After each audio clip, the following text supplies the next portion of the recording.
اسلام میں ایک اور نیا کام کا آغاز ہوا، ایک نئے دین کا آغاز ہوا اسلام کا چولا پہنا کر، اور وہ دوسری صدی ہجری کے آخری ایام کے اندر، اور وہ دین تصوف تھا، صوفیت کا دین، تصوف کا دین۔ اس کی بنیاد پیارے حبیب صلی اللہ علیہ وسلم کی زندگی میں نہیں، صحابہ کرام کی زندگی میں نہیں، بلکہ دوسری صدی ہجری کے آخر ایام کے اندر اس کی ابتدا ہوتی ہے۔ بعض نے تصوف کی تعریف یوں کی ہے، اسقاط الجاہ وسواد الوجہ فی الدنیا والآخرہ۔ تصوف کہتے ہیں دنیاوی حیثیت کو ختم کر دینا اور دنیا میں اپنا منہ سیاہ کر لینا۔ ملتان کے اندر ایک بہت بڑے پیر صاحب ہیں، پیر امین، ان کی میں CD دفعہ سن رہا تو وہ ان حضرت کی روٹین ہے جو ان کے پاس شاگرد بننے آتا ہے، اس کا منہ کالا کر کے جوتیاں اس کے گلے میں ڈال کے کھوتے پہ بٹھا کے ملتان کی سیر کرواتے ہیں۔ ابن عجیلہ کی کتاب 79 پر اس کے لکھتے ہیں ایقاظ الہمم، یہ اس کی کتاب کا نام ہے، فی شرح الحکم۔ اس میں ابو الحسن کا قول نقل کرتے ہوئے کہتے ہیں میرا محبوب یعنی میرا اللہ جس سے میں محبت کرتا ہوں، اس نے اپنا وجود عام کر دیا۔ اب دنیا میں جو وجود جتنے آپ کو نظر آتے ہیں وہ اللہ کے وجود کی مختلف صورتیں ہیں۔ تعالی اللہ عما یقولون، نعوذ باللہ ثم نعوذ باللہ۔ وقد ظہر فی بیض وسود، اب سفید و سیاہ سب اللہ ہے۔ وفی النصارى مع اليہود، یہود و نصارى سب اللہ ہے۔ وفی الخنازیر مع القرود، نعوذ باللہ ثم نعوذ باللہ، حتیٰ کہ سور اور بندر بھی اللہ ہی کی مختلف شکلیں ہیں۔ یہ ہے تصوف کا زہر، جس کو کہا جاتا ہے کہ نہیں یہ صوفیاء نے بڑی محنت کی، انہوں نے بڑے چلے کو سو روگ لگا بیٹھے ہیں اپنی نازک جانوں کو، یا اللہ بھلا بیٹھے ہیں ہم اپنے پیمانوں کو، سو روگ لگا بیٹھے ہیں اپنی نازک جانوں کو۔ السلام علیکم ورحمۃ اللہ وبرکاتہ۔ ان الحمد للہ نحمده ونصلی علی رسولہ الکریم۔ اعوذ باللہ من الشیطان الرجیم، بسم اللہ الرحمن الرحیم۔ قل هو اللہ احد اللہ الصمد لم یلد ولم یولد ولم یکن له کفوا احد۔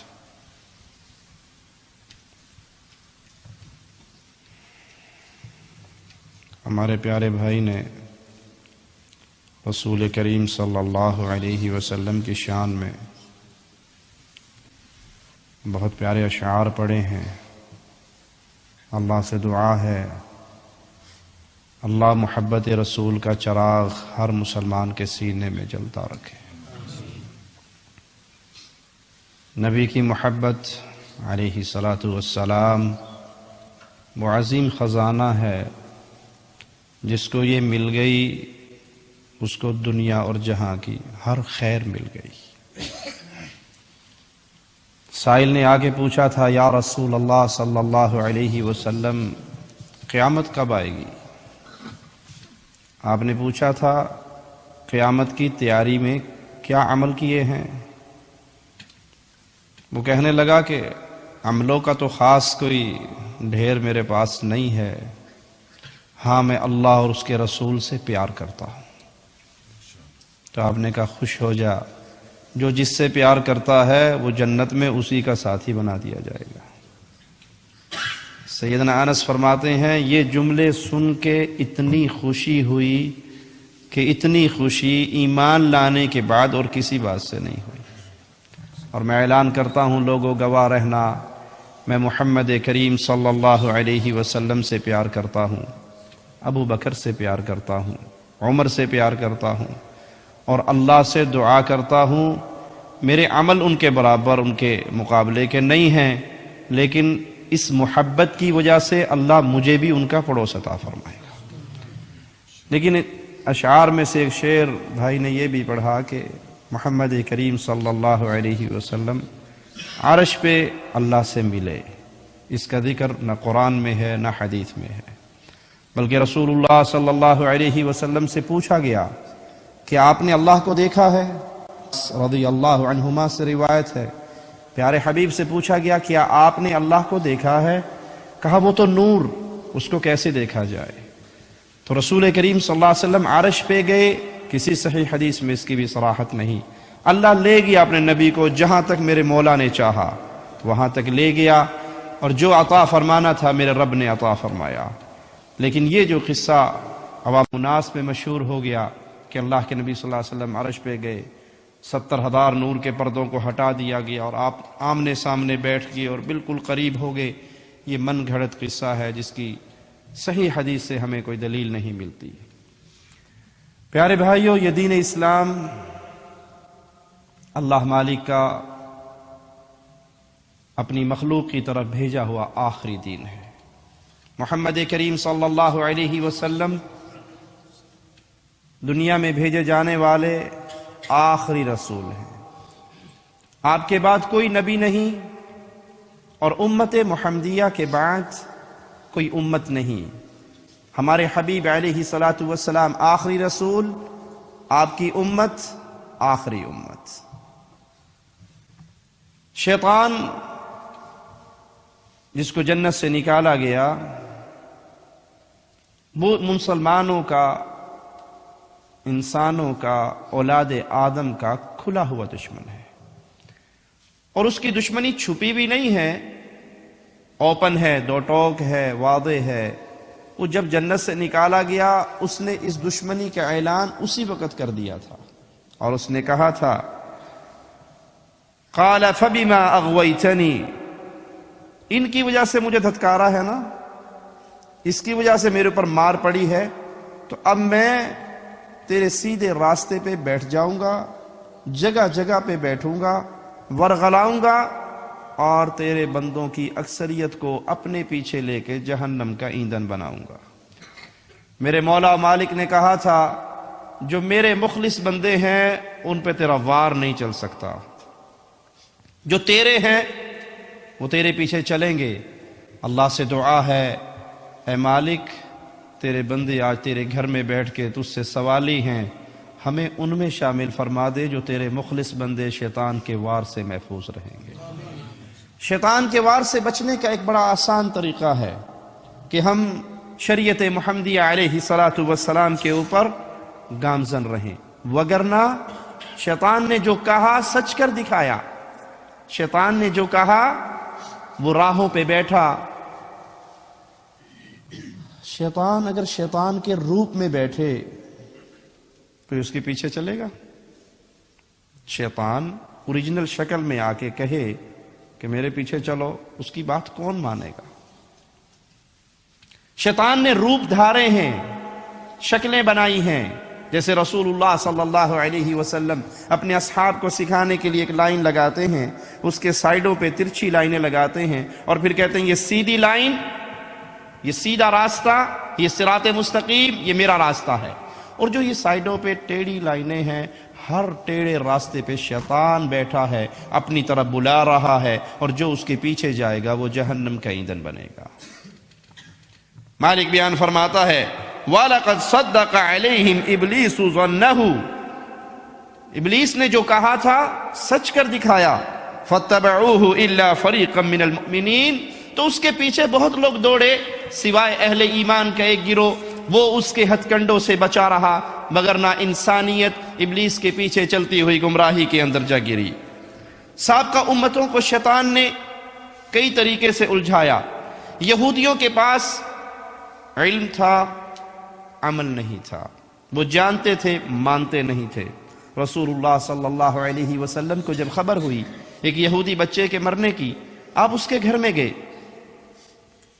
اس کے سرہانے کھڑے ہوئے کہا یا غلام قل لا الہ الا اللہ۔ اس نے اپنے یہودی بابا کو دیکھا، اس کے باپ نے کہا کہہ دے جو ابو القاسم نے کہا ہے۔ کیوں؟ وہ جانتا تھا حسد کی بنیاد پہ، غم و غصے کی بنیاد پہ، تعصب کی بنیاد پہ، قومیت کی بنیاد پہ حق کو ٹھکرانے والے، لیکن جانتے تھے کہ حق یہی ہے کہہ دے جو ابو القاسم نے کہا. اس نے کہا اشہد ان لا الہ الا اللہ و اشہد ان محمد رسول اللہ صلی اللہ علیہ وسلم. گھر سے نکلتے ہیں چہرہ پھول کی طرح کھلا اٹھا ہے اور کہہ رہے ہیں اللہ کا شکر ہے ایک جان میرے ذریعے میرے رب نے جہنم سے اور آزاد کر دی. وہ جانتے تھے لیکن عمل نہیں کرتے تھے. نصارہ اپنی طرف سے اعمال تراش لیتے تھے اللہ کی طرف سے آئی ہوئی دلیل کے بغیر اپنی مرضی سے کہ یہ کام اچھا ہے اور اس عمل کے پیچھے دوڑتے تھے. رسول اللہ صلی اللہ علیہ وسلم نے فرمایا اسلام کی کڑیاں ایک ایک کر کے ٹوٹنا شروع ہوں گی. اسلام کی کڑیاں ایک کے بعد ایک اور ایک کے بعد ایک ٹوٹیں گی. سب سے پہلے جو کڑی ٹوٹے گی وہ اللہ کی شریعت کے مطابق فیصلے نہیں کیے جائیں گے. اور اللہ محفوظ فرمائے آج اکثریت مسلمانوں کی فیصلہ کرتے ہوئے مالک کے کلام کو چھوڑ کر لوگوں کے بنائے ہوئے ہاتھوں کے قوانین کے مطابق اپنے فیصلے کرواتے ہیں. جرگے کا یہ فیصلہ ہے, پنچایت کا یہ فیصلہ ہے, قوم کا یہ فیصلہ ہے, عدالتوں کا یہ فیصلہ ہے. قرآن حکیم کا فیصلہ وہ منظور نہیں ہے, شریعت اسلامیہ کا فیصلہ منظور نہیں ہے.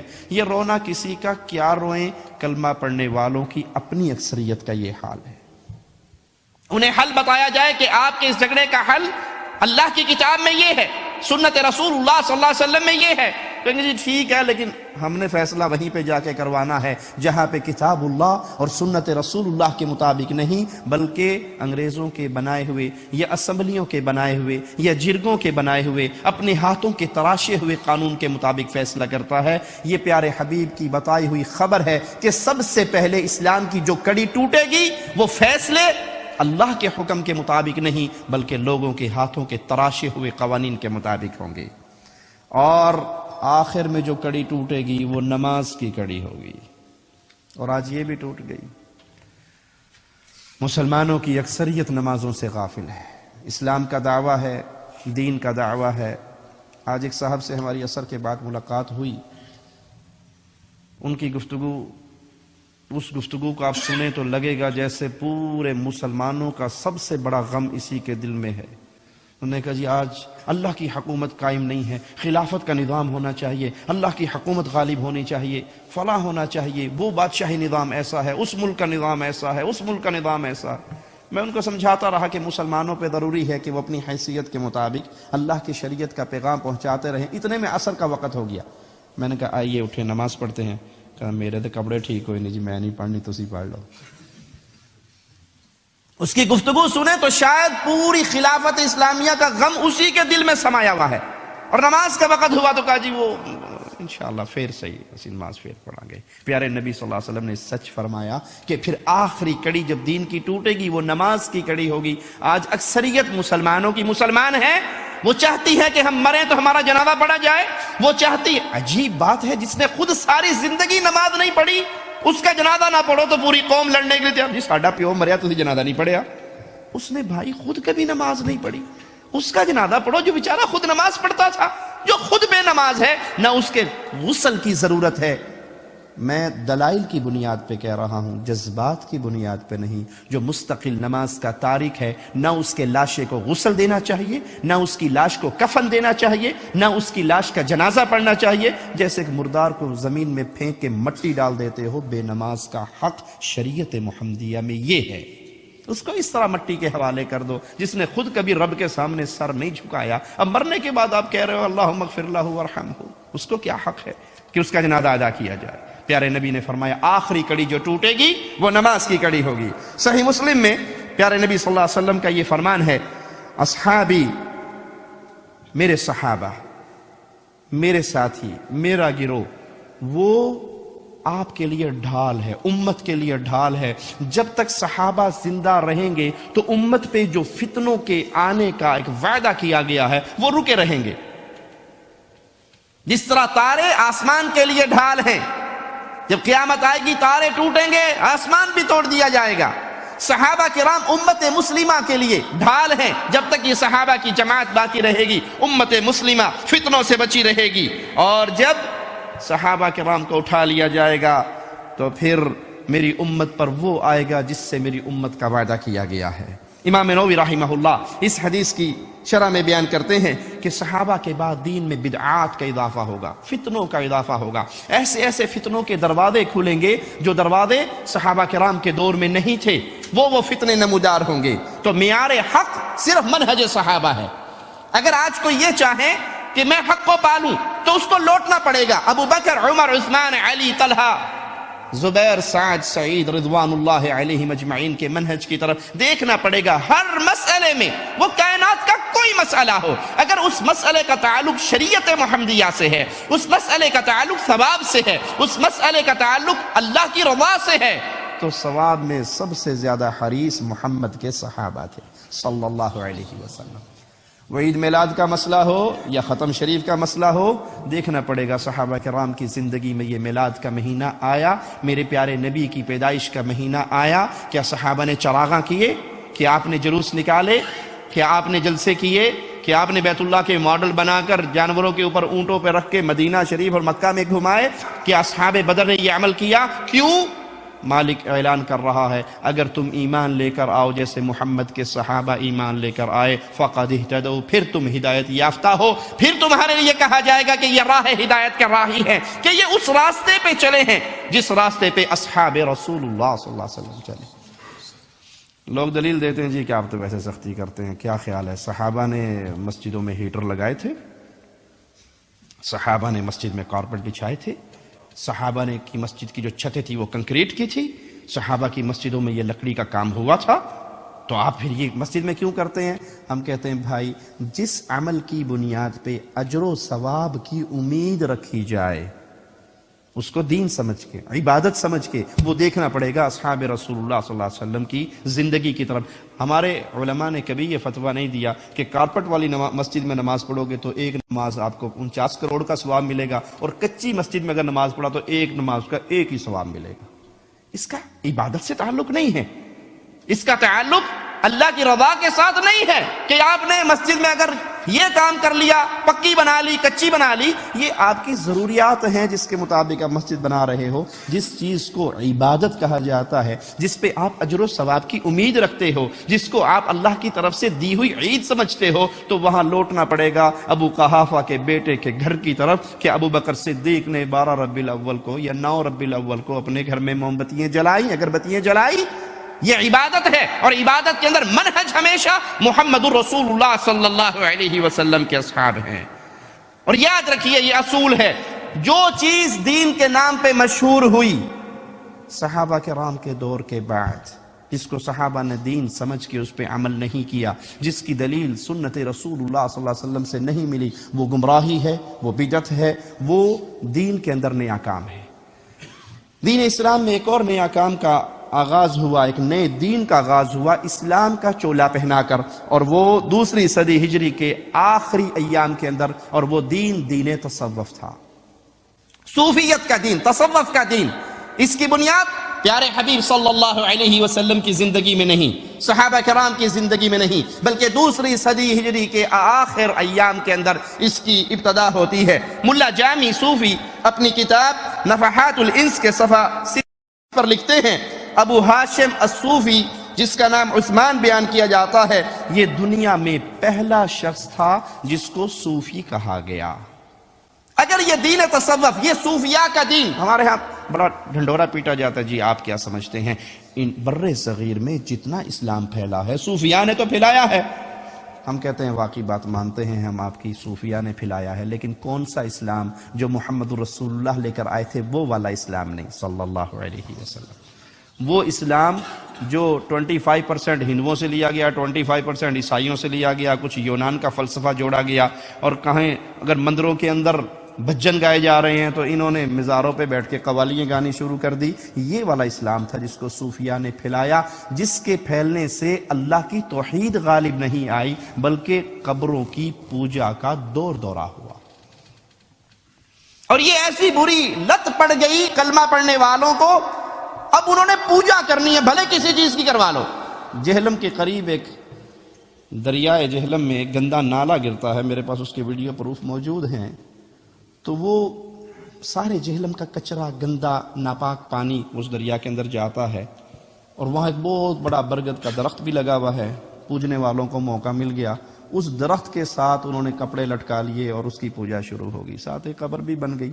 اب وہ چھوٹے چھوٹے غسل خانے وداؤٹ ڈور، گیٹ نہیں ہے ان کا، چھوٹے چھوٹے ٹیڑھے ٹیڑھے غسل خانے بنائے ہیں، میرے موبائل میں ویڈیو ہے، جو دیکھنا چاہے دکھا سکتا ہوں۔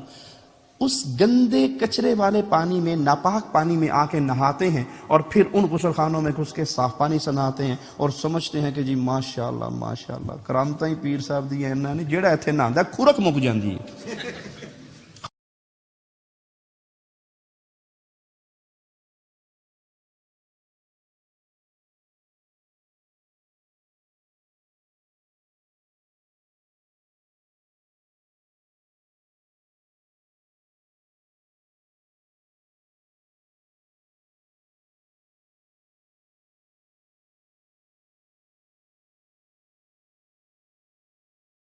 خارش ختم ہو جاتی ہے۔ ارے بھائی تو اپنے گھر کی گندگی اٹھا کے مل لے گا تو شاید اس سے بھی خارش ختم ہو جائے گی۔ اس میں پیر کی کرامت کا چکر نہیں ہے، وہ گندا پانی ہے جس میں جا کے بعض بیماریاں ختم ہو جاتی ہیں اور اس سے ڈبل بیماریاں لگ بھی جاتی ہیں۔ یہ وہ اسلام ہے جس کو صوفیاء نے پھیلایا، جس کے اندر اللہ کی توحید نہیں ہے۔ اہل ایمان پیارے نبی کے دور میں، نبی کریم صلی اللہ علیہ وسلم کے بعد اصحاب رسول اللہ کے دور میں کسی قبر کو پختہ بنا کے کسی صحابی رسول نے نہ اس کا طواف کیا، نہ وہاں پہ کپڑے ٹانگے، نہ وہاں پہ سبز چادریاں چڑھائی۔ ارے آپ تو پوجنے کے لیے اوروں کو ڈھونڈتے ہیں، مجھے بتائیے سیدنا امیر حمزہ سے پیاری قبر کس کی ہوگی، جس کو پیارے نبی صلی اللہ علیہ وسلم نے فرمایا تھا میرا چچا یہ حمزہ یہ سید الشہداء ہے، قیامت تک اللہ کے لیے جتنے مارے جائیں گے، شہید ہوں گے، سارے شہیدوں کی سرداری میں آج اپنے چچا حمزہ کے سر پہ وہ تاج سجا رہا ہوں۔ کیا سیدنا امیر حمزہ کی قبر پختہ ہوئی؟ کیا چادر چڑھی؟ کیا دیے جلے؟ کیا وہاں پہ کوئی سبز ٹہنیاں لگی؟ کیا ہوا؟ یہ ہے دین محمد صلی اللہ علیہ وسلم، دین تصوف جو پیارے اصحاب رسول صلی اللہ علیہ وسلم کے بعد شروع ہوا۔ آئیے اس دین تصوف کی کچھ تعریفات کو اپنے سامنے رکھتے ہیں۔ القشیری، ابو القاسم القشیری تصوف کی تعریف میں لکھتے ہیں کہ جنید بغدادی کہتے ہیں ذکر مع اجتماع، صوفی کون ہوتا ہے؟ تصوف کیا ہے؟ اجتماعی ذکر کرنا۔ آپ نے دیکھا ہوگا انڈیا پاکستان کے اندر اجتماعی ذکر لائٹیں بند کر کے، شاید آپ کے یو کے میں بھی کہیں ہوتا ہو، وہ لائٹیں بند ہو جاتی ہیں اور اندھیرا کب کر کے ہو، یہ کیا ہے جی؟ لا الہ، یہ کیا ہے؟ الا اللہ، وہ رات کو بیٹھ کے سر لگتے ہیں لا الہ الا اللہ، کہتے زبان نہیں ہلانی، ساڈا دل جاری ہوتا ہے، اور وہ اللہ کی قسم اتنی زور سے بندہ 10 دفعہ ویسے ہی سر مارے تو بندہ ٹون ہو جاتا ہے۔ وہ کہتے جی بس تصوراتی ایئر لائن کے ذریعے ہم مدینے بھی پہنچ گئے اور جناب یہ فلاں بزرگ نظر آ گئے، یہ فلاں بابا جی نظر آ گئے، اور وہ اندھیرے چل رہے ہیں اور لائٹیں بند ہیں اور سانس سے ہوں شوں شان شڑپ چل رہا ہے۔ ترقی ہوتے ہوتے ایک سلسلہ سیفیہ نکلا، انہوں نے کہا جی سانس سے ذکر یہ بھی ذرا اوکھا کام ہے، سانس ہے نا کرنا پڑے گا، دل پہ ضرب مارنی پڑے گی، وہ صرف انگل کا اشارہ کرتا ہے۔ پیر سیفی صاحب صرف انگلی کا اشارہ کرتے ہیں اور وہ انگلی کے اشارے سے ہی بندے کانپنا شروع ہو جاتے ہیں، قمیضیں اتر جاتی ہیں، ٹوپیاں گر جاتی ہیں، پگڑیاں کھل جاتی ہیں، اور پوری مسجد کے اندر جیسے کوئی میچ ہو رہا ہے فٹ بال پکڑنے کا، اور وہ میچ کھیلا جاتا ہے۔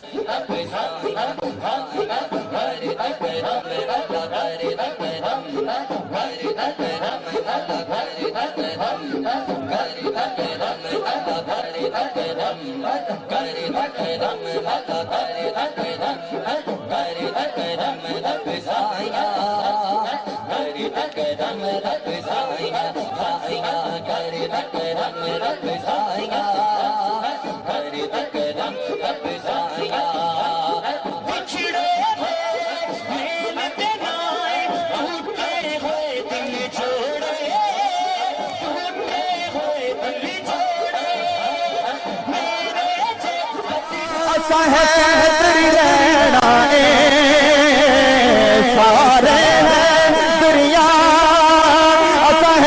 تیری رہنا دم دم ہر ویلے علی علی کہنا او دم دم ہر ویلے ماشاءاللہ ہر دیوانہ اپنے انداز میں علی کہنا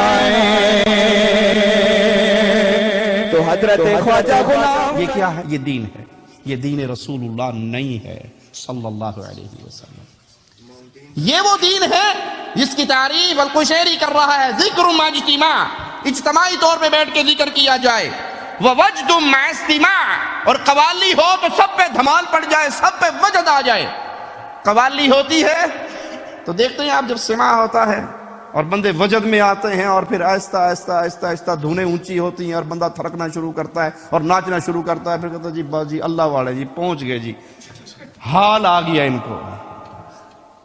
یہ دین رسول نہیں ہے صلی اللہ علیہ وسلم، یہ دین ابو بکر عمر عثمان نہیں ہے جس پہ چل کے صحابہ نے وہ مقام پائے کہ وہ چلتے زمین پہ تھے، ان کے تذکرے مالک کی طرف سے عرش بنی سے نازل ہوا کرتے تھے۔ یہ وہ دین نہیں ہے، یہ made in India, made in Pakistan, made in Kufa دین ہے جس کے اوپر چولہ اسلام کا پہنا دیا گیا۔ وعمل مع اتباع، تیسری تعریف یہ ہے کہ وہ پیر کی اطاعت کرے، جو پیر صاحب کہہ دے بس جی بزرگاں آکھے جی کیا کریے جی، جو آکھے سچ آکھے اسی جی، ایسا غلط نہیں آکھ سکتے، بزرگاں دی عقل بڑی لمبی ہوندی ہے، بڑی ہوندی ہے، بزرگوں نے کہا ہے، پیروں نے کہا ہے، پیر صاحب کا فرمان وہ لوہے پہ لکیر ہے، دنیا ادھر سے ادھر ہو سکتی ہے لیکن پیر کی بات تبدیل نہیں ہو سکتی۔ اور صوفی کی تعریف جنید بغدادی کے نزدیک اجتماعی ذکر، شعر و شاعری، قوالی پہ دھمال، اس لیے آپ چلے جائیں مسجدیں ویران ہیں اور بابوں کی قبروں پہ جو دھمالیں پڑ رہی ہیں، قوالیاں ہو رہی ہیں، ان قوالیوں میں رنگین، پہلے صرف قوال گایا کرتے تھے۔ ایک دن مجھے کسی نے لال شہباز قلندر کی عرس کی سی ڈی دی، میں نے اس کو دیکھا، اللہ کی قسم انڈین فلموں کی اداکارائیں ویسے نہیں ناچ سکتی جیسے بابا جی کی دھمال ڈالنے کے لیے قوالنے پہنچی ہوئی، اور وہ پیر صاحب کی قبر پہ آ کے ناچ رہی ہیں، بال کھلے ہوئے ہیں، دھمال ڈل رہے ہیں کہ جی یہ ہمارا دین ہے۔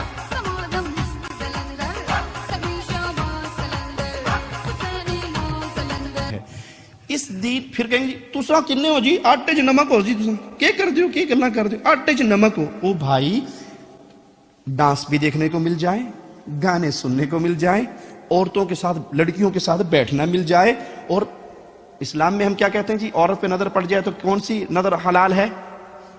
پہلی، دوسری پڑے گی تو کھاتا کھل جائے گا گناہ والا، پہلی نظر حلال ہے نا۔ اور یہاں قوالنے آپ کے سامنے لش پش ہو کے ناچے ڈانسیں گانے گائیں قوالیاں گائیں اور آپ تک تکی لگا کے ان کو دیکھیں جی ماشاءاللہ کتنا ثواب مل رہا ہے۔ اس دین سے پیچھے کون رہے گا؟ اس جتنے نوجوان ہوں گے وہ سارے آپ ہی کے مذہب پہ چلیں گے، آپ ہی کے دین پہ چلیں گے۔ پیارے حبیب نے تو سیدنا علی سے کہا تھا کہ پہلی معاف ہے، دوسری ڈالنے کا لکھی جائے گی تیرے اوپر، او کما قال علیہ الصلوۃ والسلام۔ لیکن یہاں قوالیے بھی، ڈانس بھی، ڈھول بھی، دھماکے بھی، رنگینیے بھی، سارا کچھ ہو جائے اور سارا روحانیت کی چادر کے نیچے چھپ کے ہو جائے، شیطان بھی راضی رہے، کام بھی ہوتا رہے۔ یہ دین، اس دین سے انکار کرنے والے وہی ہوں گے جن کے دل میں سچی محبت رسول اللہ کی بیٹھی ہوگی صلی اللہ علیہ وسلم۔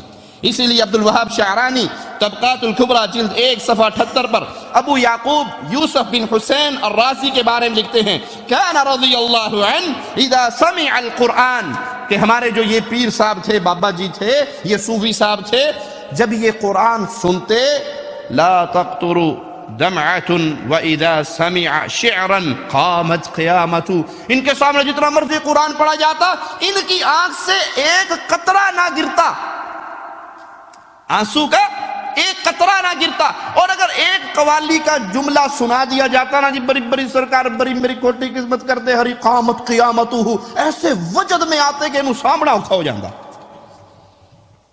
یہ مسلمان ہیں، یہ اسلام کو پھیلانے والے ہیں، اور محمد کریم فداہ ابی و امی صلی اللہ علیہ وسلم ایک آیت پڑھتے ہیں، صحابی کہتے ہیں ساری رات ہم نے دیکھا مصطفیٰ ایک آیت پڑھتے رہے اور روتے رہے، ان تعذبہم فإنہم عبادک، اللہ اگر تو ان کو عذاب دے گا یہ تیرے بندے ہیں، یہ کیا کر سکتے ہیں، تو حق رکھتا ہے ان کے گناہوں کی وجہ سے ان پہ عذاب دے، لیکن اگر تو ان کو معاف کر دے تو بڑا غفور الرحیم ہے۔ ادھر ایک آیت ہے، قرآن کی ایک آیت ہے، ادھر کیفیت یہ ہے صحابی رسول کھلیان میں قرآن پڑھتے ہیں، گھوڑا بھٹکتا ہے، قرآن کی تلاوت کو روک دیتے ہیں، گھوڑا پرسکون ہو جاتا ہے۔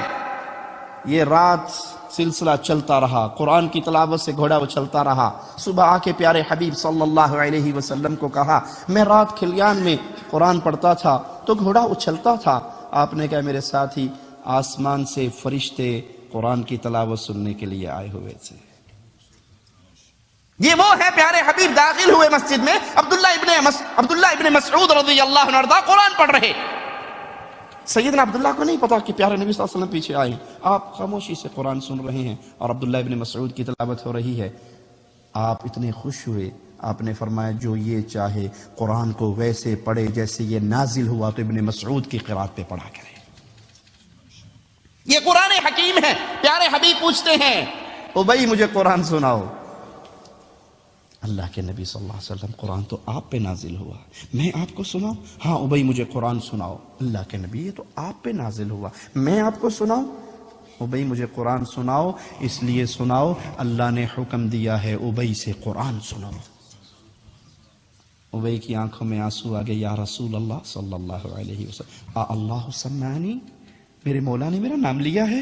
کہا ہاں ابی تیرا نام لے کے رب نے کہا ہے ابی سے قرآن سنو.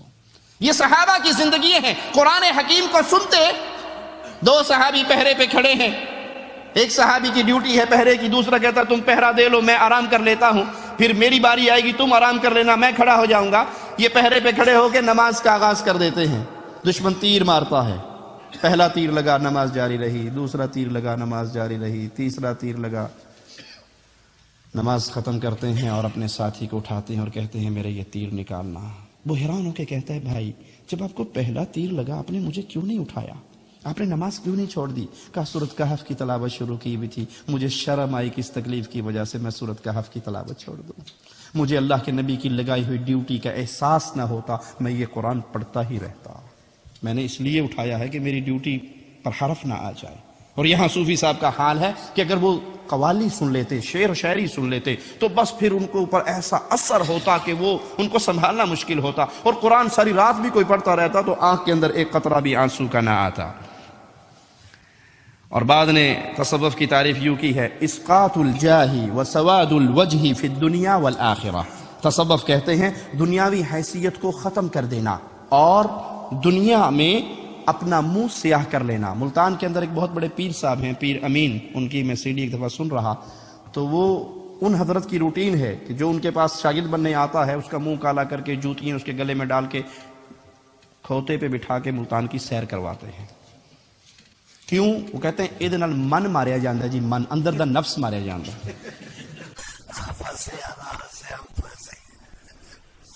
تو میں کیا اس کو بولو کہ گدھے پر سواری کرے، تیمن والے کپڑے ڈالے، خدا کا جی نے ڈالے، ہاں جی، اور گلے میں ہار ڈالے، جوتے بنتے ہیں آقا جی کے گلے بس میں روشنیاں ہوں. اس نے کہا شیخ صاحب یہ پیغام تو نہیں مانے گا، اس سے نہیں ہوگا، وہ تو سنتے ہی شد بن جائے. میں کیا بس کو بولو ہمارا تمہارا جوڑ بھی نہیں، مشکل ہی ہے. لا حول ولا قوت الا باللہ. ایک مولوی صاحب کا تعارف کرواتے ہیں وہی پیر امین صاحب، کہتے ہیں یہ دیکھو یہ بہت بڑا مولوی میرے پاس بیٹھا ہے، جب یہ آیا تھا اس کی اتنی لمبی داڑھی تھی، یہ فلاں مدرسے کا فاضل ہے، دارالعلوم کا فلاں مدرسے کا پڑھا ہوا ہے، اور میرے پاس آیا کہ حضرت میں تصوف سیکھنے آیا ہوں. تو میں نے کہا سب تو پہلے جا کے داڑھی مون کے آ. تو یہ گیا اور کلین شیو ہو کر آیا، جس کا اندر کا نفس تھا وہ مر گیا. اب یہ میرا مرید بنا ہے. میں نے کہا اب دین سیکھنے کے بعد، تصوف سیکھنے کے بعد اب داڑھی رکھ. تو یہاں تعلیم ملتی ہے کہ منہ کالا کرو، جو پیر صاحب کہے نفس مارنا ہے، نفس مارنے کا یہ طریقہ محمد کریم صلی اللہ علیہ وسلم نے نہیں سکھایا. اور نبی کی سنت کو شیو کر کے نفس مارا جائے گا یا نفس کے آگے دو نفس اور لگ جائیں گے؟ وہ تو اور چوڑا ہوگا کہ شیطان کے پیچھے چلے ہیں. تو یہ وہ راستہ ہے. یہ چھوٹی تصوف کی وہ تعریفیں جس کے چند نمونے ہم نے بیان کیے. آئیے صوفی ہوتا کون ہے؟ ابو نصر سراج وہ حسری سے پوچھتا ہے کہ صوفی کون ہے؟ کہا الذی لا تقلہ الارض ولا تظلہ السماء. یہ عقائد آپ کے سامنے پیش کرنا اس لیے ضروری ہے کہ آج ہماری نوجوان نسل جو دین کی طرف آ رہی ہے ان کے سامنے تصوف اور صوفیہ کی حقیقت واضح نہیں ہے. وہ سمجھتے ہیں شاید یہ لوگ متقی ہیں، پرہیزگار ہیں، دیندار ہیں. حقیقت میں دین تصوف دین اسلام کے مقابل تماماً توحید میں، عقائد میں، اعمال میں پورا ایک دین تراشا گیا ہے، جس کے اوپر چولا اسلام کا پہنا کر مسلمانوں کو اسلام سے دور کرنے کی کوشش کی گئی ہے۔ ان دلائل کو اپنے سامنے رکھیے، یاد کیجئے، نوٹ کیجئے، اور پھر صحیح اسلام کی تصویر اپنے مسلمان بھائیوں کے سامنے رکھیے۔ کہا صوفی وہ ہوتا ہے جس کو نہ زمین اٹھا سکتی ہے، نہ آسمان سایہ دے سکتا ہے۔ ایسی کیا چیز ہے جو نہ زمین پہ پوری آئے، نہ آسمان کے سائے کے نیچے آئے؟ اس کی مزید وضاحت ابو القاسم القشیری کرتے ہوئے کہتا ہے اشار الی حل المحو، یہ اشارہ ہے اس بات کی طرف کہ وہ محو ہو جاتا ہے۔ محو کیا ہے؟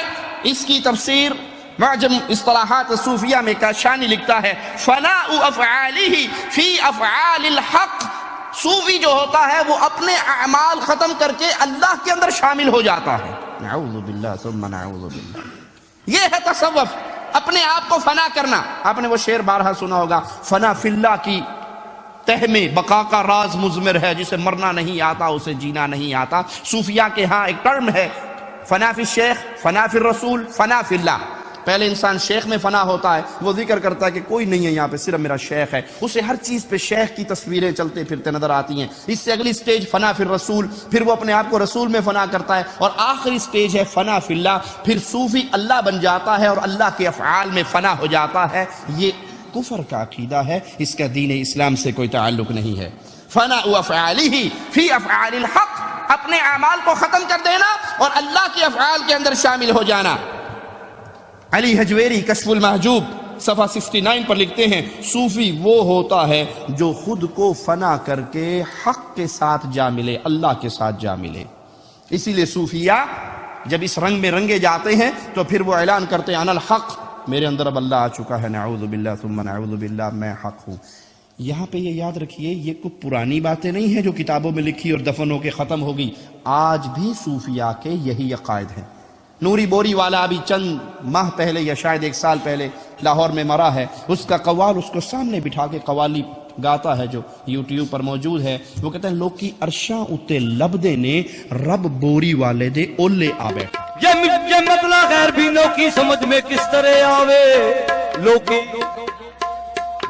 لوکی عرش دے اتے لبدے نے، عرش دے اتے لبدے نے، لوکی عرش دے اتے لبدے نے، عرش دے اتے لبدے نے، لبدے نے، لبدے نے، لوکی عرش دے اتے لبدے نے، رب بوری لے آ بیٹھا میں پاؤنی یہ کمال نوری بوری باڑے میں پاؤنی یہ کمال نوری۔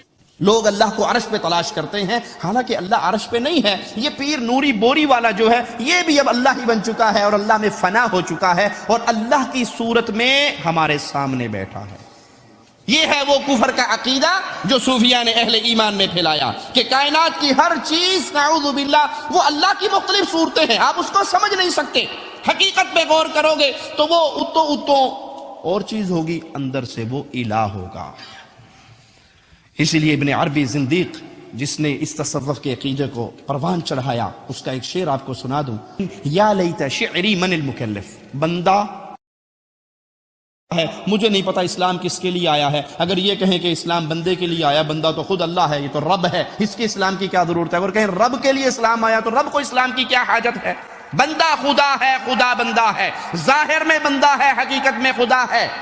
قبر پرستوں کے شعر آپ نے بارہا سنے ہوں گے، چاچڑ وانگ مدینہ ڈسے کوٹ مٹھن بیت اللہ، ظاہر دے وچ پیر فریدن باطن دے وچ اللہ۔ یہ جو ہمارے پیر صاحب ہیں آپ سمجھ نہیں سکے، یہ اوپر سے پیر صاحب ہے، اندر میں حقیقت میں اس کی صورت میں اللہ زمین پہ آیا ہے۔ وہی جو مستوی عرش کا خدا ہو کر اتر پڑا مدینے میں مصطفیٰ ہو کر۔ کسی نے یہ رسول اللہ صلی اللہ علیہ وسلم کے بارے میں دعویٰ کیا اور صوفیاء نے اپنے بزرگوں کے بارے میں کہ جو فنا الفنا یا فنا فی اللہ کے مقام پہ پہنچتا ہے پھر اس کی اپنی ذات فنا ہو جاتی ہے اور جو چیز ہمیں نظر آتی ہے وہ اور ہوتی ہے، حقیقت میں اس میں اللہ کا وجود ہوتا ہے۔ اس لیے حکیم الامت اشرف علی تھانوی اپنی کتاب امداد المشتاق میں ایک قصہ ایک صوفی صاحب کا ذکر کرتے ہیں کہ اس صوفی کے پاس وہ موحد صوفی، اسے حضرت نے لقب دیا ہے موحد صوفی، حقیقت میں وہ ملحد صوفی ہے، کافر صوفی ہے جو یہ عقیدہ رکھتا ہے کہ نعوذ باللہ ہر چیز ہی اللہ بن جاتی ہے۔ اس کے پاس پلیٹ میں 2 پلیٹیں لائی گئی، ایک سائل کی طرف سے اور ایک میں حلوہ تھا، ایک میں گندگی تھی، اور اسے کہا اگر آپ سمجھتے ہیں کہ ہر چیز ہی نعوذ باللہ ثم نعوذ باللہ تعالی اللہ عما یقولون وہی ہیں تو دونوں کھا کے دکھاؤ۔ تو مولوی صاحب، وہ صوفی صاحب جو تھے، اس نے بشکل مولوی حلوہ شریف کھا لیا اور تھانوی صاحب لکھتے ہیں وہ ابن الوقت تھا. چلے مار مار کے ایک سٹیج آتا ہے صوفیہ کے ہاں جب انسان ابن الوقت بن جاتا ہے، یعنی جو چاہے وہ تصویر اپنی بنا سکتا ہے. وہ ابن الوقت تھا، اس نے اپنی تصویر چینج کر کے سور کی شکل میں ظاہر ہوا اور سور کی شکل میں وہ گندگی کھا کے کہنے لگا یہ بھی وہی ہے وہ بھی وہی ہے، جدھر دیکھوں تو ہی تو ہے، یہ بھی تو ہے وہ بھی تو ہے.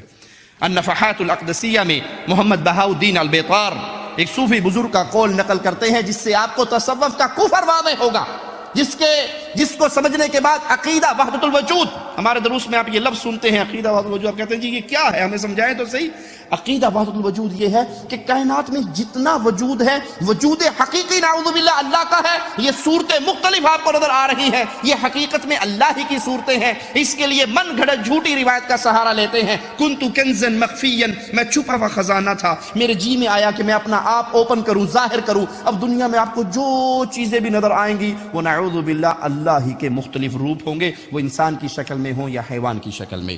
محمد بہاؤ الدین البیطار ایک صوفی بزرگ کا قول نقل کرتے ہوئے لکھتا ہے وَمَا الْكَلْبُ وَالْخِنْزِيرُ إِلَّا إِلَٰهُنَا، کتا اور سور جو ہے نعوذ باللہ ثم نعوذ باللہ وہ ہمارے الہ کی صورت میں ہے، وہ الہ ہے ہمارے.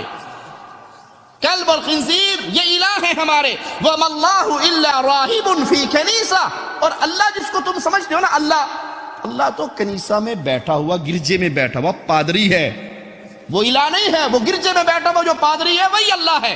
اور دنیا میں جو چیزیں ہیں وہ انسانی شکل میں ہو یا حیوان کی شکل میں، وہ سب کے سب ہمارے لیے الہ کے درجے پہ ہیں. ابن عجیبہ اپنی کتاب 79 صفحے پر اس کے لکھتے ہیں ایقاظ الہمم، یہ اس کی کتاب کا نام ہے، فی شرح الحکم. اس میں ابو الحسن کا قول نقل کرتے ہوئے کہتے ہیں محبوبی قد عم الوجود وقد ظہر فی بیض وسود وفی النصارى مع الیہود وفی الخنازیر مع القرود. میرا محبوب یعنی میرا اللہ جس سے میں محبت کرتا ہوں، اس نے اپنا وجود عام کر دیا. اب دنیا میں جو وجود جتنے آپ کو نظر آتے ہیں وہ اللہ کے وجود کی مختلف صورتیں ہیں. تعالی اللہ عما یقولون، نعوذ باللہ ثم نعوذ باللہ. وقد ظہر فی بیض وسود، اب سفید و سیاہ سب اللہ ہے. وفی النصارى مع الیہود، یہود و نصارہ سب اللہ ہیں. وفی الخنازیر مع القرود، نعوذ باللہ ثم نعوذ باللہ، حتیٰ کہ سور اور بندر بھی اللہ ہی کی مختلف شکلیں ہیں. یہ ہے تصوف کا زہر، جس کو کہا جاتا ہے کہ نہیں یہ صوفیاء نے بڑی محنت کی، انہوں نے بڑے چلے مارے ہیں، یہ ایک پاؤں پہ کھڑے ہو کے 40 سال تک وظیفہ کرتے رہے. یہ دین محمد نہیں ہے صلی اللہ علیہ وسلم، یہ شریعت محمدیہ نہیں ہے، یہ منہج صحابہ نہیں ہے، بلکہ یہ یہود و نصارہ، ہندوس اور یونان کا مرکب ایک چوں کا مربع ہے جس سے ایک نیا دین تصوف ظاہر ہوا. محمد الحضری کا قصہ طبقات الکبریٰ جلدوم صفحہ 147 پر ہے. وہ منبر پہ چڑھا، عبد الوہاب شعرانی کے دادے کا کلاس فیلو تھا اور بہت بڑا صوفی تھا. وہ آیا تو اس سے کہا کہ آپ جمعہ پڑھائیں گے؟ انہوں نے کہا جی بالکل پڑھاؤں گا. تو جمعے کے لیے اسے بلا لیا گیا، وہ جمعے کے لیے منبر پہ کھڑا ہوا، عوام سامنے بیٹھی ہوئی ہے. اب وہ خطبہ پڑھتے پڑھتے کہتا ہے اشہد اللہ الہ لکم الا ابلیس، میں تمہارے لیے اعلان کرتا ہوں اور گواہی دیتا ہوں کہ تمہارا الہ ابلیس کے علاوہ اور کوئی نہیں ہے، ابلیس تمہارا الہ ہے. تو لوگوں نے کہا کافر ہو گیا یہ کہہ کے. اس نے اپنی تلوار نکالی اور نیچے اترا، ساری مسجد میں دوڑ لگا دی، بھاگ گئی. عصر تک وہاں بیٹھا رہا کہ میں دیکھتا ہوں کون مسجد میں داخل ہوتا ہے، کوئی مسجد میں داخل نہ ہوا. یہ صوفیاء کا دین ہے. ان کے نزدیک مختلف صورتیں ہیں، وہ ابلیس کی صورت ہو یا نبی کی صورت ہو، وہ انسان کی صورت ہو یا جن اور حیوان کی صورت ہو، نعوذ باللہ ہر صورت میں ان کو الہ نظر آتا ہے. ویسے صوفیاء میں لفظ صوفی کے نام رکھنے کی اساس اور بنیاد انہیں اپنے آپ کو نہیں خبر، جو کشف اور کرامات کے ذریعے ہر چیز جان لیتے ہیں. ایک صوفی صاحب لکھتے ہیں کہ ان کے پاس لوگ آتے تعویذ لینے اور وہ تعویذ دے دیتے، تعویذ دیتے دیتے کہہ دیتے تیرے گھر منڈا ہوئے گا، اسے کہتے تیرے گھر بیٹی ہوگی، اور جو صوفی صاحب کہہ دیتے وہی ہوتا. تو کسی نے آ کے پوچھا کہ حضرت بڑی عجیب بات ہے، آپ جو کہتے ہو وہی ہوتا ہے، جس کو آپ نے لڑکا کہا اس کو لڑکا ہوا، جس کو آپ نے لڑکی کہا اس کے لڑکی ہوئی، لیکن یہ آپ کو کیسے پتہ لگ جاتا ہے؟ کہا کیا کروں، جب میں تعویذ لکھنے کے لیے بیٹھتا ہوں تو ماں کے پیٹ میں جو کچھ رحم کے اندر ہے وہ میرے سامنے آ جاتا ہے، میں اسے دیکھ کے بتا دیتا ہوں اے منڈا تے کڑی، یہ چلدا پھردا پرانا الٹرا ساؤنڈ، بغیر فیس تو وہ یہ تو بتا دیتا ہے کہ ماں کے رحم میں کیا ہے، حالانکہ قرآن ہمیں خبر دے رہا ہے کہ ما فی الارحام کی خبر کس کے پاس ہے؟ صرف اللہ کے پاس ہے. لیکن اپنی نام صوفی کی ابتدا کہاں ہوئی، آغاز کہاں سے ہوا، اس کی خبر انہیں نہیں ہے. کچھ لوگ کہتے ہیں یہ صوفہ چبوترے سے بنا، کسی نے کہا یہ لفظ صفا یعنی صفائی ستھرائی سے بنا، کسی نے کہا صوف سے بنا. ہم کہتے ہیں کہ کشف و کرامت کے ٹھیکیداروں، اپنے نام کی ابتدا تو بتا دو کہ یہ کہاں سے ہوئی. لیکن حقیقت یہ ہے اگر دین تصوف سے صحیح معنی میں پردہ ہٹا دیا جائے تو عالم اسلام میں بھونچال آ جائے کہ یہ وہ دین ہے جس نے اسلام کے نام پہ، اور میں اللہ کے گھر میں کھڑے ہو کر، مسجد میں کھڑے ہو کر، منبر رسول پہ کھڑے ہو کر اللہ سے ڈر کر یہ جملہ کہنے لگا ہوں، اللہ کی قسم تصوف نے، صوفیت نے اسلام کو وہ نقصان دیا ہے جو اسلام کا بیڑا غرق یہود و نصارہ نہیں کر سکے جو صوفیوں نے کیا ہے. مسلمانوں کی بہت بڑی تعداد کو دین حنیف سے ہٹا کر، دین محمد سے ہٹا کر، عقائد رسول اللہ سے ہٹا کر صلی اللہ علیہ وسلم ان عقائد کے پیچھے چلا دیا ہے جو نہ کتاب اللہ میں ہے نہ سنت رسول اللہ میں ہے صلی اللہ علیہ وسلم. ملا جامی کہتا ہے دنیا کے پہلے صوفی ابو الہاشم کے بارے میں اپنی کتاب نفحات الانس صفحہ 67 پر کہ صوفیہ کی پہلی خانقاہ کی بنیاد اسی ابو الہاشم کی وجہ سے رملہ شہر میں بنی. اگر یہ دین اسلام ہوتا تو اس کی ابتدا رسول اللہ سے ہوتی نا، اس کا اصل مکہ سے ملتا یا مدینہ سے ملتا، قرآن میں ہوتا یا حدیث میں. کہا صوفیوں کی پہلی خانقاہ بلڈنگ جو بنی، جس کو خانقاہ کہا گیا، جو آج انڈیا پاکستان میں خانقاہی نظام ہے، اس کی ابتدا ابو الہاشم صوفی سے ہوئی، رملہ کے اندر رہنے والا، اور رملہ میں یہ پہلی خانقاہ بنی. اور وہاں ایک بادشاہ تھا، وہ بادشاہ سیر کے لیے نکلتا، شکار کے لیے نکلتا. ایک دن اس نے کیا دیکھا، وَكَانَ يَهُودِيًّا، وہ جو بادشاہ تھا اس کے بارے میں یاد رکھے کہ وہ یہودی تھا، اس کا عقیدہ، اس کا مذہب، اس کا دین یہودی تھا. شکار کھیلتے ہوئے نکلا، فَبَيْنَمَا هُوَ كَذَلِكَ إِذْ رَأَىٰ رَجُلَيْنِ، وہ شکار کی حالت میں ایک جگہ پہ پہنچا، وہاں دیکھتا ہے دو آدمی جو ایک ہی قسم کے لباس اور رنگ ڈھنگ والے ہیں. وہ آتے ہیں قریب، ایک دوسرے کو مصافحہ کرتے ہیں، گلے ملتے ہیں، ساتھ بیٹھتے ہیں، تھیلا کھولتے ہیں، جو کچھ کھانے کا ہوتا ہے سامنے رکھتے ہیں اور مل کے کھاتے ہیں، اور پھر گلے ملتے ہیں اور جدا ہو جاتے ہیں. جب وہ جدا ہونے لگتے ہیں تو ایک کو وہ یہودی بادشاہ بلاتا ہے، اور جس کو بلاتا ہے فَنَادَى أَحَدَهُمَا وَكَانَ أَبَا هَاشِمٍ، جس کو بلایا وہ یہی ابو ہاشم صوفی تھا. تو اس سے پوچھتا ہے کہ یہ آپ کا ساتھی کون ہے؟ کہا میں نہیں جانتا. کوئی رشتہ دار ہے؟ کہا نہیں، رشتہ دار تو نہیں ہے. کہا کوئی دوستی، کوئی قرض لیا دیا آپس میں؟ کیا تعلق ہے؟ کہا کوئی تعلق نہیں. کہا پھر؟ کہا بس یہ ہے کہ ہم اپنے روپ کا اگر کسی کو دیکھ لیں تو اسی محبت سے ملتے ہیں جو محبت آپ نے دیکھی ہے، اسی طرح پیار سے ملتے ہیں. تو اس کو یہ انداز بہت اچھا لگا. کہا اچھا تمہارا گھر کہاں ہے؟ کہا صوفی بندے ہیں، ہمارا گھر کہاں ہونا، ہمارا کوئی گھر نہیں ہے. تو یہ یہودی اس ابو ہاشم سے کہتا ہے انا ابنی لک بیتا فی الرملہ، رملہ کے اندر میں تیرا ایک گھر بناؤں گا، حتی نجتمع، یہاں تک کہ ہم اس گھر میں اکٹھے ہو کر بیٹھے، میں بھی تمہارے پاس آ کے بیٹھا کروں گا. فبنا فی الرملہ بیتا وسماہ الخانقاہ، تو اس نے سب سے پہلے رملہ شہر میں ایک گھر بنایا اور اس کو خانقاہ کا نام دیا گیا. اور صوفیوں کی پہلی خانقاہ ایک یہودی بادشاہ نے رملہ میں بنائی. اگر یہ دین محمد ہوتا صلی اللہ علیہ وسلم تو اس کی بنیاد مکے میں رکھی جاتی، اس کی بنیاد مدینے میں رکھی جاتی، اس کی بنیاد رملہ میں رکھی گئی، اور وہ بنیاد رکھنے والا یہودی بادشاہ تھا. یہ خانقاہی نظام یہودیت کا بنایا ہوا نظام ہے.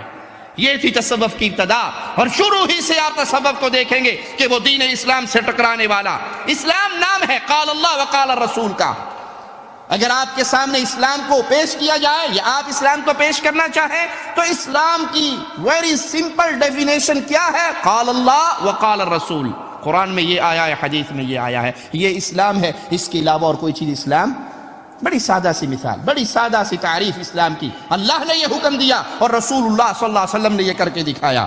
لیکن یہاں قال اللہ وقال الرسول کا چکر نہیں ہے، بلکہ مولانا ذکریہ صاحب فضائل اعمال میں قصہ، فضائل حج میں یہ قصہ نقل کرتے ہیں کہ پوچھا گیا کسی ابدال میں سے کسی سے خضر علیہ السلام کے بارے میں. خضر علیہ السلام سے کسی ابدال میں سے کسی نے پوچھا کہ آپ سے افضل و اعلیٰ درجے کا بھی کوئی بندہ ہے؟ کہا ہاں ہے. کہا وہ کون ہے؟ کہا میں مدینہ شریف میں تھا امام عبدالرزاق محدث رحمہ اللہ رسول اللہ صلی اللہ علیہ وسلم کی احادیث سنا رہے تھے. ایک نوجوان کونے کے اندر گھٹنوں پہ سر رکھ کے بازو میں اپنی ٹانگوں کی گرد لگائی ہوئی اور حلقہ بنا کے بیٹھا ہے. میں اس کے پاس گیا, میں نے کہا بھلے آدمی تو یہاں بیٹھا ہے, وہاں لوگ رسول اللہ صلی اللہ علیہ وسلم کی حدیثیں سن رہے ہیں, اٹھو جاؤ شیخ عبدالرزاق امام عبدالرزاق سے حدیثیں سنو. تو اس نے سر نہیں اٹھایا, میری طرف دیکھا بھی نہیں, اور گھٹنے پہ سر رکھے رکھے کہا یہ وہ ہیں جو رزاق کے بندے سے سنتے ہیں. عبدالرزاق رزاق کا بندہ, یہ وہ ہیں جو رزاق کے بندے سے سنتے ہیں, میں وہ ہوں جو ڈائریکٹ رزاق سے سنتا ہوں. تو وہ کہنے لگے اچھا اتنے پہنچے ہوئے ہو, اچھا پھر یہ بتاؤ اگر اتنے پہنچے ہوئے تو میں کون ہوں, مجھے پہچانو.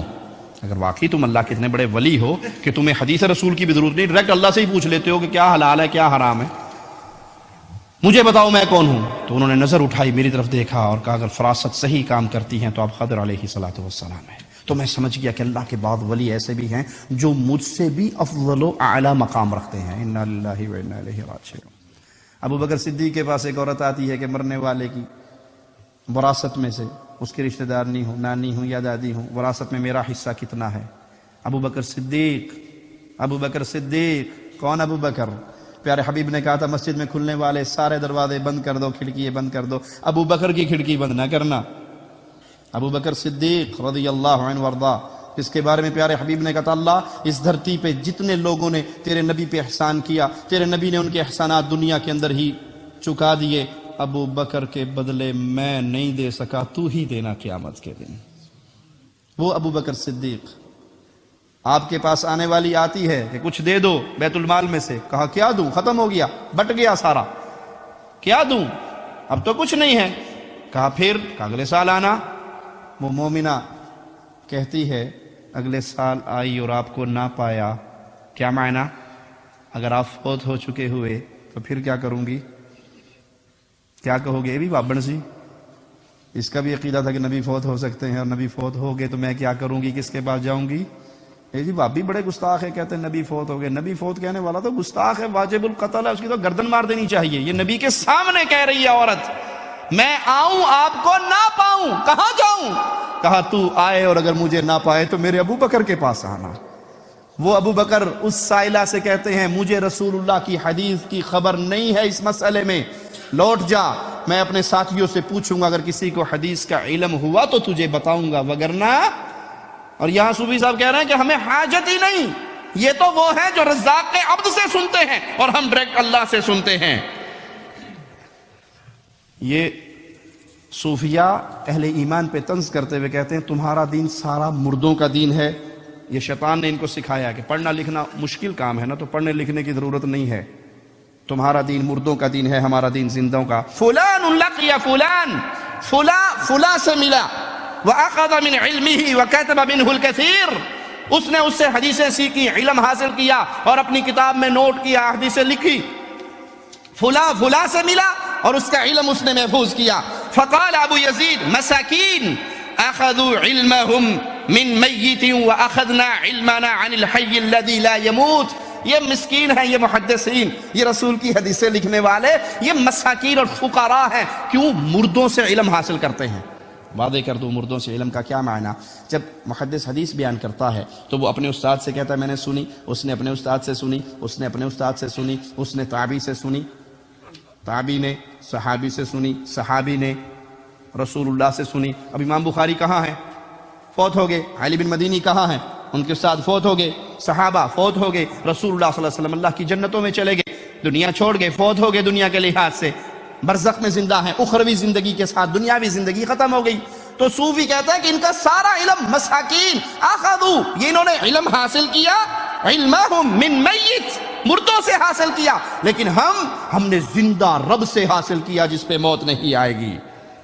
ابن جوزی کہتے ہیں کہ یا تو یہ جانتا نہیں تھا کہ میں کیا کہہ رہا ہوں, اس کو علم نہیں تھا, شعور نہیں تھا کہ میں کیا کہہ رہا ہوں, یا پھر یہ شریعت کا مذاق اڑا رہا تھا, کیونکہ اللہ نے جو دین بھیجا ہے وہ قرآن حکیم کی صورت میں ہے, وہ حدیث رسول کی صورت میں ہے, اور دونوں محفوظ ہے. اور صحابہ نے تابعین کو سکھایا, انہوں نے تبع تابعین کو سکھایا, محدثین ائمہ دین نے سکھا, اور آج تک ہم تک پہنچ رہا ہے. وہ سارا دین اس ذریعے سے ہے. صوفیہ کہتے ہیں ہم اس دین کو نہیں مانتے, ہمارے صوفی کو جب بھی ضرورت ہوتی ہے وہ ڈائریکٹ اللہ سے پوچھ لیتا ہے. اب تو کچھ صوفیوں نے نبی صلی اللہ علیہ وسلم سے بھی ڈائریکٹ رابطے کر لیے ہیں۔ طاہر القادری صاحب کی ایک تقریر میں سن رہا، وہ کہتے ہیں ہمارے ایک صوفی صاحب تھے، بہت بڑے صوفی تھے،